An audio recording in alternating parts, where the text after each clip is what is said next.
Hello and welcome back to another video. I'm Elena, a psychotherapist, and I recently was trained in EMDR and I'm now offering EMDR sessions for those that are in New York and New Jersey.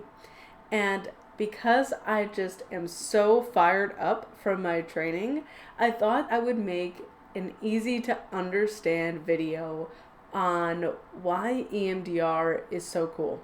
And this does not mean that EMDR is going to be for you. There are always different modalities to try and find what works for you. So if you've tried EMDR before and it didn't work, I totally understand because everybody has different unique needs. However, it could be something that you try with either a new practitioner or just completely fresh, trying it for yourself and seeing where it goes. Now, EMDR stands for eye movement, desensitization, and reprocessing. Now, you can see by how long that name is, that's why we've shortened it to EMDR. And it's funny when people say, what's that EDM therapy? And while I would love to just blast some EDM music and heal everybody's wounds, that's not exactly what EMDR is. If you've heard a little bit about EMDR, you might think that it's a bit strange or a bit funky, especially if you've just seen videos or clips in movies where somebody's just waving their fingers around. But we're going to get into what EMDR actually is and how it can be helpful when somebody has gone through really stressful events or something that is traumatic. So EMDR is a type of therapy that helps unstick memories that have been lingering around in your mind and in your body. Those are the painful memories that feel stuck in your life, in your mental system, and like I said earlier, in your body, where it creates a lot of physical tension as well. So to understand the mechanism of EMDR, we first need to understand the problem or the glitch. I want you to try and think of your brain as this giant office. Normally when something happens to you, you file away that memory in your long-term storage box. You have this long-term storage box in your office, and the manager goes and files it away. You can remember the experience, maybe feel some parts of it, but it doesn't feel like that memory is happening right here and now. When you experience a trauma or a significantly stressful event, that can get stuck. Picture the office manager in your brain getting this memory, panicking, and throwing all the papers and files all over the floor. It doesn't make it to the proper box and compartment. Because it never got filed correctly, the memory stays live. This is why a specific smell, a specific sound, a specific word can trigger somebody and create full body panic or a survival response like fight, flight, or freeze. And that's all because your brain thinks that memory is still happening right here, right now. So this is the problem that EMDR is trying to find a solution to. It wants to get that memory filed in the correct box.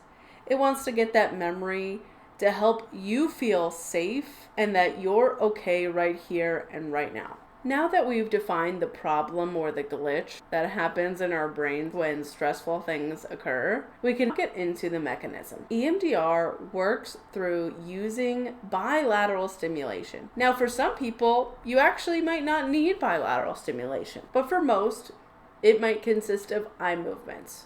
So your therapist might move their fingers from side to side, and you'll follow them with your eyes. However, it doesn't have to be through eye movement. You can get bilateral stimulation in other methods. Some therapists use tappers, little devices that you click and tap, or buzzers where the therapist will buzz them for you and you'll feel that sensation. Sometimes your therapist might guide you in tapping on your thighs. So left thigh, right thigh, left thigh, right thigh. Or do a butterfly hug. This is a personal favorite of mine where you might tap from side to side here. Either way, we're trying to find bilateral stimulation or bilateral movement here, where we're activating both the left and right sides of your body. Bilateral stimulation comes from a few different theories to support why this might be helpful. And one theory is about your sleep and experiencing REM, or that very deep sleep where your brain is trying to process the memories of the day. And if you notice that when somebody is in REM sleep, their eyes are moving from side to side. So in EMDR, we're trying to mimic that process, moving our eyes from side to side or activating both sides of our body. The other theory about why bilateral stimulation can be helpful is because your brain might only be able to handle so many things at once. By following the movement or bilateral stimulation while thinking of a distressing memory, so normally you do the bilateral stimulation while trying to think of the traumatic or stressful memory to help desensitize it, right? That's the D in EMDR. This theory proposes that when we do bilateral stimulation while thinking of a distressing memory, our logical part of our brain comes online and the emotional part of our brain starts to calm down a little bit. Your logical brain can now peek out and say, hey, the traumatic memory is not happening anymore. Not everything is your fault. You are safe now. You are okay now. So the bilateral stimulation is distracting that emotional survival part of your brain and helping it find a new balance. The result that comes from EMDR is not about deleting your memory, not about removing the file completely. You're not going to forget what happened. It's about making that memory feel more tolerable.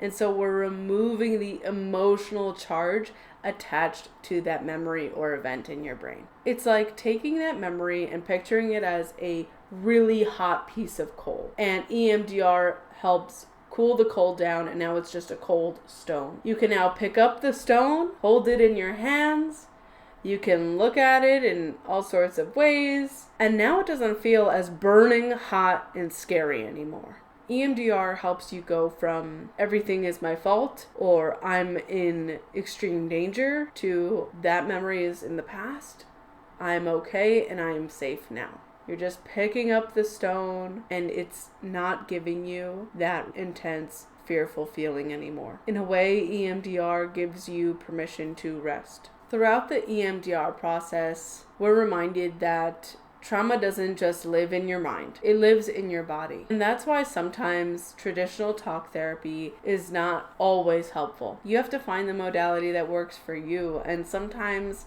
talk therapy is perfect for you. But if it isn't, EMDR is something that you might want to try. This can help talk to the part of your brain that doesn't process through words.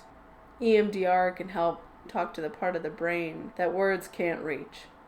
If you've been feeling stuck in the past, please know that your brain wants to heal. Whenever you get into that fight, flight, or freeze mode, it's because your body wants to survive. So give yourself compassion for that, and EMDR can help you survive in maybe a way that is more helpful and productive for you. Think of EMDR as a helpful environment to help you do the filing in your big, giant office brain. If you found this video helpful, make sure that you like and subscribe so other people can feel supported by this content as well. Thank you for watching, and I can't wait to see you in the next one.